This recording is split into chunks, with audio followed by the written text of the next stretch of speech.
Welcome back to the Twinspires Racing Roundtable. I'm Ashley Anderson here with James Scully and Vance Hansen to discuss the Pacific Classic, Saratoga Racing, and what else caught our eye over Labor Day weekend. And let's jump right in with the Pacific Classic at Del Mar and the Jockey Club Gold Cup at Saratoga.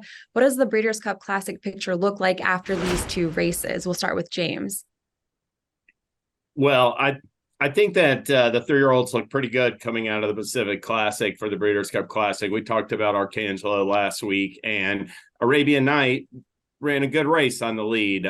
Led wire to wire, led from gate to wire. He took some pressure early, and then after facing a challenge from Slow Down Andy off the far turn, held Go Rocket Ride safe to narrowly win, to win by a neck in the end. One thing about it is that I'm going to give Arabian Night credit for holding on. He's still relatively lightly raced and improved off the Haskell, but he definitely slowed down the tempo, the pace really significantly in the final half mile, went 25.41 and then 26.36 seconds for the final two quarters. So, I think he will have to step it up. That naturally I asked the question afterwards, was Go Rocket Ride, did he perhaps take a little bit of a step back off that monstrous career best effort in the Haskell, or is the 1.25 mile distance perhaps a little bit too far for Go Rocket Ride? So I have some questions about the runner-up, and even the winner. I think he'll have to continue to move forward off that effort to challenge,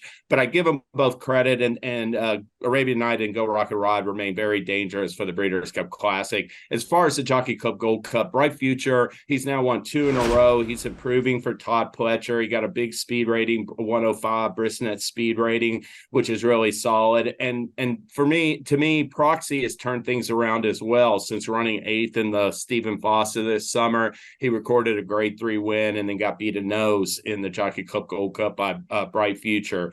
Those two horses, they might not be good enough to win the Classic, but that performance definitely puts them at least in the minor award picture in my estimation. So I came away thinking that we might have some players for the Classic at Santa Anita on November 5th from both races, potentially. Vance, what did you think? Yeah, I agree with most of your points on both races. I think of the top two finishers in the two races, the one that I'd kind of be most interested in betting in the Classic would be Proxy.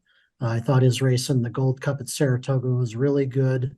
And he kind of is following a pattern that Vino Rosso had a few years back when he won the Classic at Santa Anita.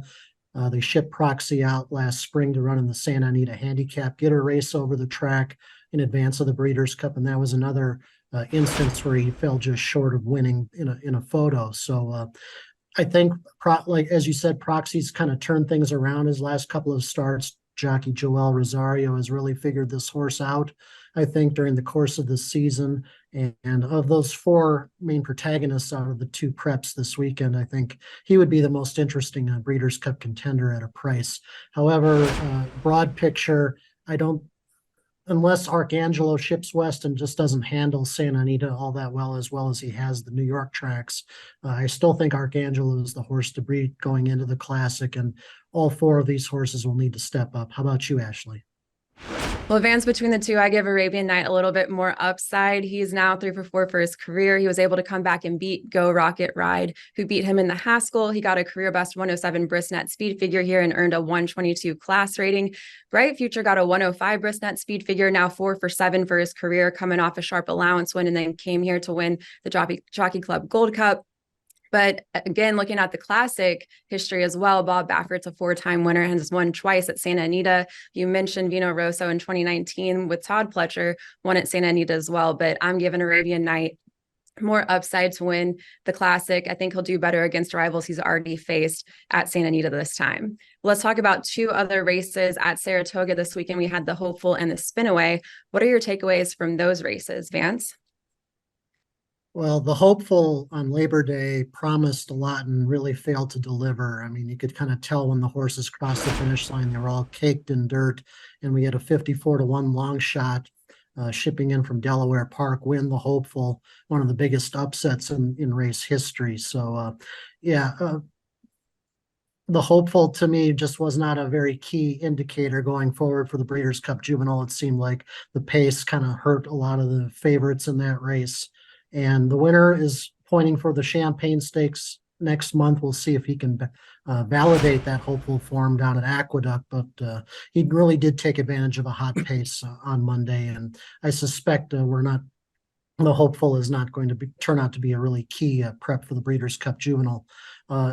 However, the Spinaway Stakes I thought was a really excellent race between Bright Work and Ways and Means. Both fillies I thought ran terrific, and both had kind of their had to overcome some obstacles in the race.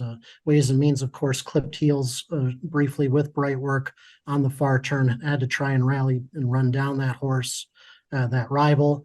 Bright Work was really close to a pretty honest pace there and had to dig deep and to remain undefeated. So I thought these were two quality fillies. They separated themselves from the field, and now it just remains to be seen whether they can prove their talent beyond one turn. And we'll find out in due course how far these fillies really want to go. But I think they're two quality fillies, and they should be Breeders' Cup, major Breeders' Cup contenders. How about you, James? Yes, I agree about the Spinaway for sure. The top two, Bright Work and Ways and Means. Bright Work, credit to John Ortiz. He's done a terrific job getting this filly to just thrive. I mean, she's 4 for 4, 3 consecutive stakes wins, and she's run fast. The Spinaway was faster than the Hopeful, got a big speed rating. Ways and Means had a trouble trip. She didn't like being in traffic. It looked like clipped heels. Really ran a good second, I thought, second time out. So both those fillies, and it was a huge gap back to third, have huge upside for the Breeders' Cup Juvenile fillies. The Hopeful, to me, I'm still gonna take a positive view upon that field that was in there. I think it was a pretty solid field, really lightly raced horses. I mean, even the horse that ran fourth, BU, was still a maiden, and I think he's going to be a nice curl and coal for Pletcher. Pletcher ran third and fourth with Pirate and BU, Omaha Beach and Curl, and they're both, I think, could be progressive, like moving forward.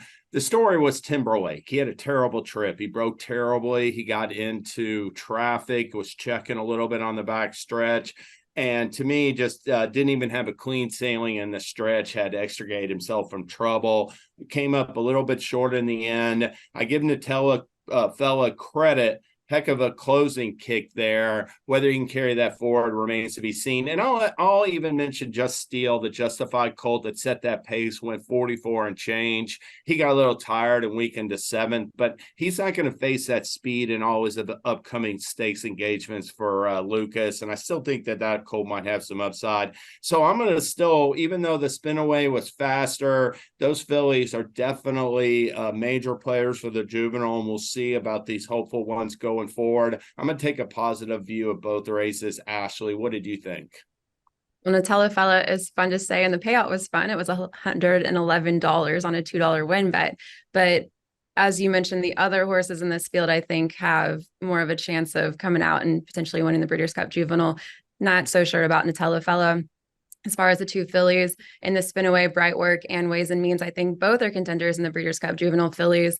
And Bright Work, 4 for 4. She had a 101 Brisnet speed figure 2 back, winning the Adirondack.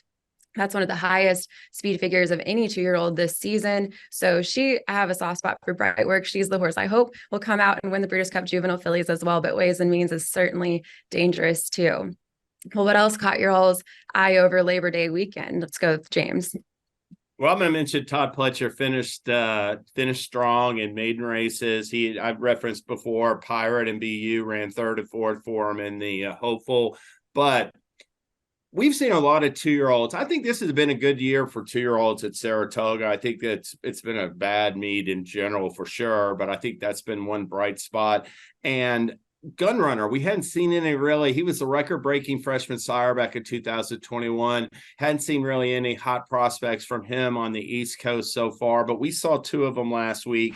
On Thursday, Todd Pletcher sent out Life Talk on Thursday. Real impressive, 5.5 length winner. She was coming off of a runner-up effort to Elise Beach, who ran 4th in the Spinaway for Tom Amos.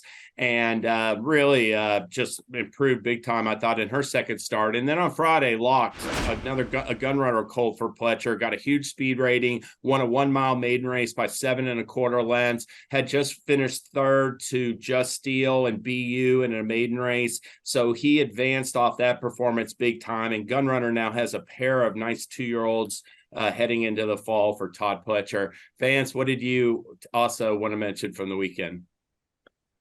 Well, I think any objective observer will admit that the Americans will be hard pressed to be competitive. I think for the win in races like the Breeders' Cup Mile and Breeders' Cup Turf this fall. However, I think we still got some pretty good horses for the Breeders' Cup Turf Sprint.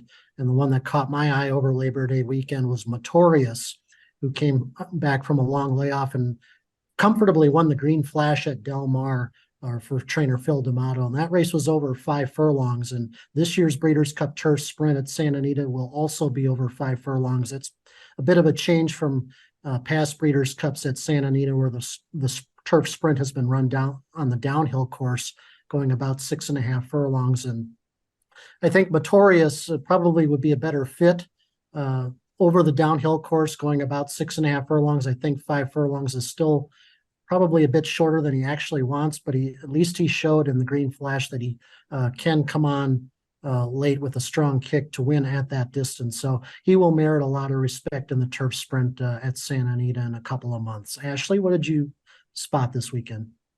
Well, I wanted to mention Locked as well. He completed his final 2 furlongs in under 12 seconds to win by more than 7 lengths in 1 minute and 36 seconds in that 1 mile maiden special weight, headed toward the Breeders' Futurity, most likely for Todd Pletcher. But also Alva Star dominated by more than 8 lengths in the Prioress Stakes at Saratoga, a 6 furlong sprint for 3-year-old fillies. And the interesting thing about Alva Star's performance, she beat a heavy morning line favorite in Dazzling Blue for Brad Cox, but also she won for Dale Ladner and Brett Brinkman, who won the 2021 Prioress with Scylla, who's a half sister to Alva Star. But Brett Brinkman actually didn't get the credit for the 2021 Prioress. He had to transfer the horse over to Charlton Baker because he wasn't able to obtain his New York license. So he now has the official win in the Prioress, and it was cool that, it was a half sibling to Scylla as well. What do y'all think? That was his first graded stakes win for Brinkman as well. So that was pretty cool. And she's like an up and coming filly. Alva Star's got it rolling right now. Yeah, we saw a lot of dominant performances at Saratoga this weekend. So very interesting.